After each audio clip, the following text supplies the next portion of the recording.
Hello everyone, Anna here. Welcome to my week 4 update. 4 weeks. 1 month has already gone past actually with this little babe. So there she is, waking up on my tummy. Let's start. Before I do though, I want to acknowledge the Awabakal people as the traditional custodians of the land where I am right now, where I raise my family and live and work, and acknowledge all First Nations people who might be listening, and pay respect to elders past, present and emerging as well. And I think things are settling down a bit here. We're finding a groove, and we're just starting to click over into that time where all her sounds aren't just meaningless to us. We can read her a bit better, starting to know, what 2 things to try when she's upset. Not 2, maybe what 4 things that we can do instead of trying 20 different things and seeing what might work at the time. There was a time yesterday where my partner had her and she was a bit upset, and he said, "I think she's just tired." And I said, "Yeah, I do too." And both of us had kind of read her in the same way, and it was only a few minutes after that she did fall asleep, and I didn't need to take her back and boob her. He could help her to sleep. So that was fabulous. We've had 2 good nights sleep in a row where she's just woken up to feed and gone back to sleep again instead of staying awake for an hour each time, or those being really close together, which is great because we've had not COVID but some other flu-y cold kind of situation for about a week and a half, and I've been sitting upright with her every night basically. I think we've had kind of 2 hours each night for the last couple that we've been able to lie flat. Otherwise I've been reclined against a stack of pillows with her on my chest. And I was thinking about this, how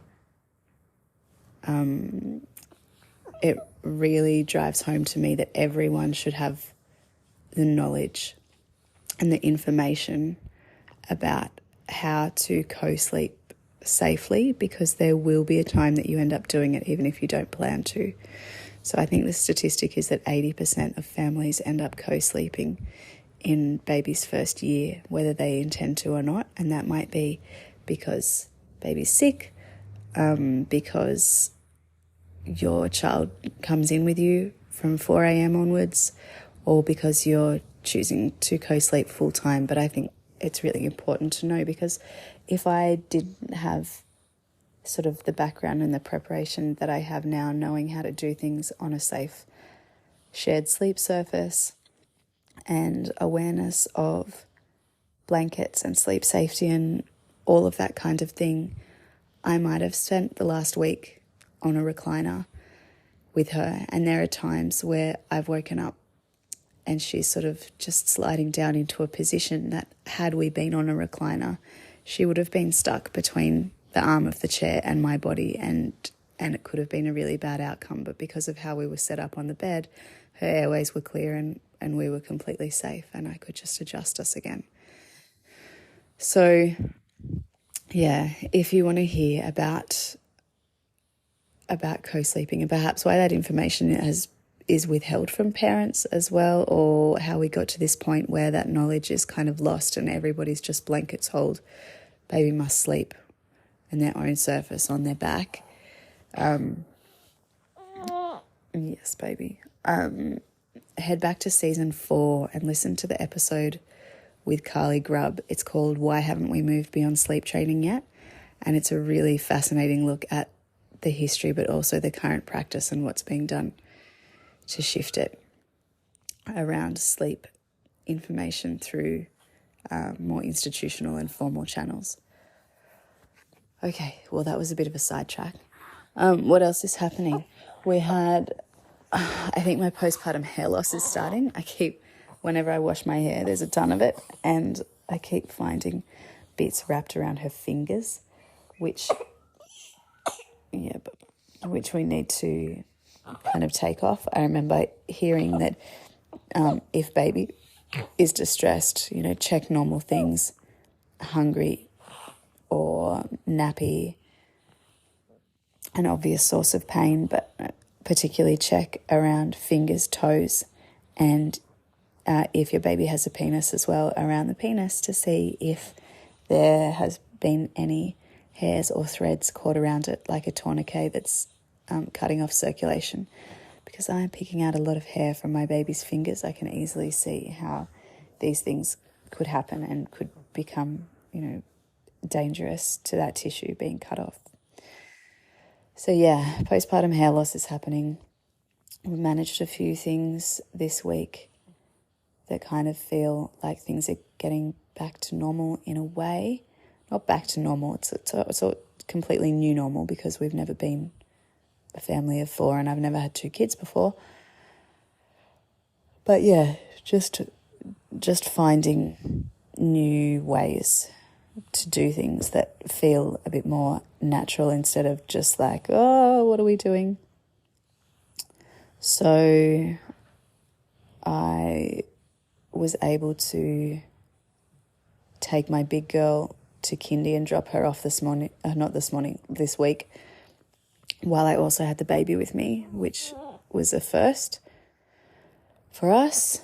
I took my big girl to an activity at our local library as well, so we were gone for maybe 2.5 hours while my partner had the baby, and I left a bottle of expressed milk. I know that's not necessarily recommended for everyone to do. For me, who's prone to oversupply, that's not really a drama. If you were really trying to match up what you were doing or concerned about bottle preference or anything like that, you might not want to do it, but for us it was okay. And she took the bottle, which is wonderful. Some babies just don't. And yeah, they were fine, and it was nice to have a bit of one-on-one time doing something special, but also kind of part of our old normal routine with my daughter. That was great. Just a side note though, that there's no way that I would have been able to leave my first for that long at that age. I don't think I'd left her for that length of time until she was at least 4, maybe 6 months old. So if you don't want to or feel like you can't leave your little babe, there's no need to. Just you do you. There are a few things that previously my big girl and her dad or grandparents would have gone to alone that I feel able to go to now with the baby. Now that we've got feeding a bit more sorted, I can sort of sit upright and prop her on my knee and feed her. So we're both of our bodies are vertical rather than always being reclined. And I can unlatch her because I have a very fierce letdown. She sort of sucks and then the letdown comes and I can unlatch her for a bit, run all that milk into a towel and then put her back on again, and both of us don't get completely saturated and she doesn't get choked. So we've kind of got that down pat now, which means that I can do more stuff out with her and feel comfortable. So we managed to go to Christmas carols over the weekend, and hopefully we have a couple more nice things planned this week as well. What else do I want to tell you about? Physically, I am getting there as well. Still bleeding a little bit, just to be expected. Bleeding goes 4 to 6 weeks postpartum. It was a very hot day yesterday. I would have liked to swim. I think I say this every week, but that's okay. I'll wait a little bit more. I think in a way it's probably been good because it's one of the few things that's kind of reminding me that this is actually so fresh. It feels like baby's just always been part of our family. It wasn't too long in between finishing feeding my older daughter and starting feeding the baby, so it feels like breastfeeding's just, it's just what I do. But I do have to remember as well that it can be quite a strain on my body. Tiring in terms of cluster feeding, but also just general risk of depletion. I have various food intolerances and things that means my diet can be quite restricted, and I have to be careful about making sure that I'm getting all the nutrients that I need. And the other thing that's sort of reminding me that it is still fresh is the encapsulated placenta pills or tablets. They sort of last through that 4th trimester period, and I feel like if I didn't have the routine of seeing them each day, I'd kind of be like, oh well, we've been doing this forever. But yeah, it is only a month since I gave birth, and being pregnant feels like a really long time ago, which is probably a natural thing. You get to what is it? Like, they reckon the hormones make you forget the bad parts so that you are more likely to forget the bad parts of pregnancy so that you're more willing to do it again and continue the species. Which, yeah, I can totally see that. I wrote out my birth story this week. If you want to read it, there's a birth story highlight on Instagram. It turned out to be very long, but I wanted to get it down, and while it was still sort of fresh, and I wanted to process it a bit because I'm going on a birth story podcast this week, Positive Birth Australia, to talk about both of my births, and I wanted to piece it all together a bit more so that I could convey my experience properly. I had an appointment with my osteopath this week, which was excellent. She is a mother of 3 who loves birth and babies, so that helps. We get along very well. But yeah, it gave me a tune-up. Obviously, there's some adjustment to do around my shoulders and neck and arms, holding a baby, feeding a baby a lot, and my kind of upper back thoracic area, which is, a really common area for mums to have things a little bit out of alignment or tighter in some areas and weaker in others. So that got fixed up, but the main thing that I was looking for was I had some soreness around my tailbone, and she checked me out and was able to identify that my sacrum, which is sort of that fused at the bottom of your spine, there's a group of fused bones at the bottom that end in your tailbone and forms the back of the pelvic cavity. And so my tailbone, instead of being tipped kind of in underneath my body, it was sticking out the other way a bit towards the back, which can happen, obviously. That whole bone sort of tilts that way and lifts up and out of the way for baby to come through, which is fascinating. If you want to have a look, go and have a look for rhombus of Michaelis.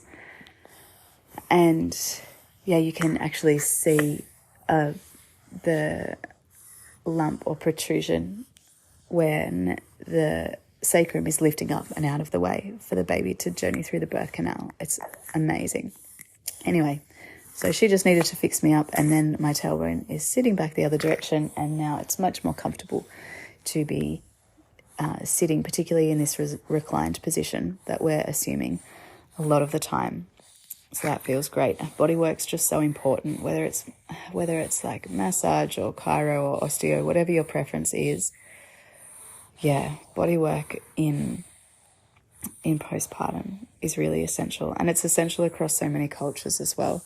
In traditional Indian postpartum care, it's an essential that the postpartum mother has a warm oil massage every day for the first 40 days postpartum. Like, give me some of that. Mentally, I did notice that while we were sick and I wasn't getting enough sleep, like we are still a little bit sick, but when it was worse, that I had some negative self-talk creep in a little bit. There was a time where I was walking and carrying something, a bag or a baby or whatever. A sneeze stuck up on me and a little bit of wee leaked, and I had this really nasty mental voice in my head, like, why haven't you got this under control by now? It's like, well, probably because a massive baby just came out of your body not very long ago, and you're not even up to 6 weeks yet to see the pelvic floor physio, let alone have everything working optimally. So yes, have been doing my couple of exercises most days. I also went for a walk this week for the first time. When I say a walk, it was probably like 15 minutes on 2 days of the week with the pram, but it's a start.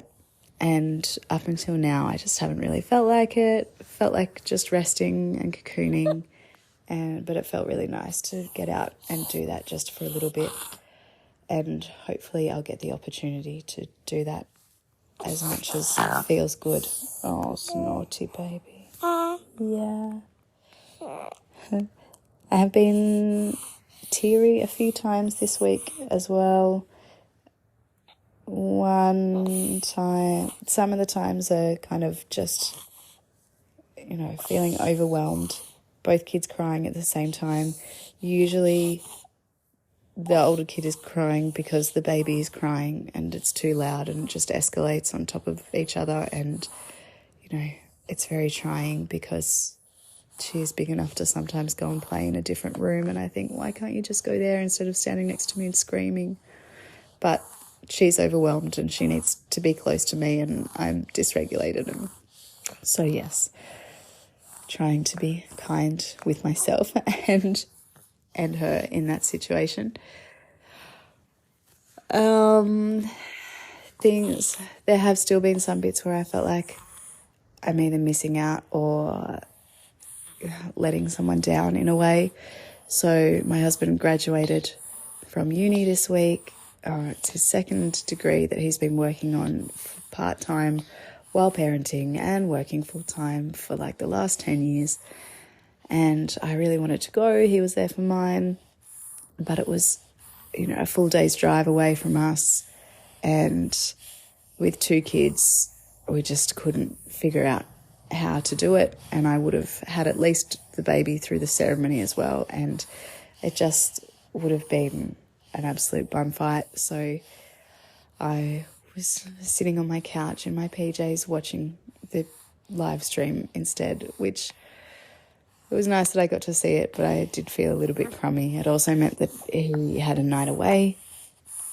My parents came and helped out here. One of them, my mum actually sleeps in with my big girl when they have a night together, which is lovely. And that only started, I think she had her first ever sleepover there a week before the baby was born. She just decided she was ready, and it all just flowed. Not so much for my mum, because my girl's pretty wriggly at night time, but apparently this week was good because I just can't have both of them together yet and it go well. So yeah, single mums, especially single mum with baby, hats off to you. How you do daytimes, I don't know, but overnights, I don't know, even more. Support, I hope, is the answer, but I realise for many people it's not. It's just hard. I also had I had some tear-ups for the positive reason, like heart-bursting kind of reasons as well. So standing in my kitchen at night, all the lights off, rocking sleeping baby upright because, couldn't breathe lying down. And I was watching out my kitchen window, and big girl and her dad were playing with sparklers outside, and it was just lighting up her little round face, and all her body's lengthening out, and she's growing so tall, long limbs, stretched out, more thin kind of body, but her face still has that beautiful roundness, and it was getting caught in the warm light of the sparklers, and it was just lovely. Other times where we've been sitting on the couch and she's been going through just playing games of the people in her family that she loves, and she'll say the baby's name and kiss the baby, and yeah, she is for the most part coping so well. And although I said about the crying setting her off, the crying actually hasn't been as much of an issue this week. It's getting better. She even coped really well when baby was upset in the car yesterday, which surprised me. And the biggest source of issue for her this week was when her dad wrapped some Christmas presents and put them under the tree and told her that she couldn't open them until Christmas, and that's still 2 weeks away. And he looked at me and joked something like, "It'll be character building." Anyway, the meltdown lasted for a long time, and then there was another one not long after that, and all her Christmas presents have gone back in the cupboard where she can't see them. So that was entertaining for me. All right, well, now I'm rambling about Christmas presents, so hopefully that means that I've remembered everything that I wanted to tell you. Yeah, might drop to every 2 weeks because, not much is happening. And go easy on yourself over this festive time. Sometimes there can be a lot of invitations, and don't feel that you have to go to any of them. One of my favourite Christmases, I slept through Christmas lunch with my baby because that was our nap time and we were having rubbish sleeps at night. She was 8 months, and most people who have had an 8-month-old baby know that period of time is rubbish for night sleep. So we took our day nap in the middle of major Christmas lunch with like 40 people there. So do what you got to do. See you later.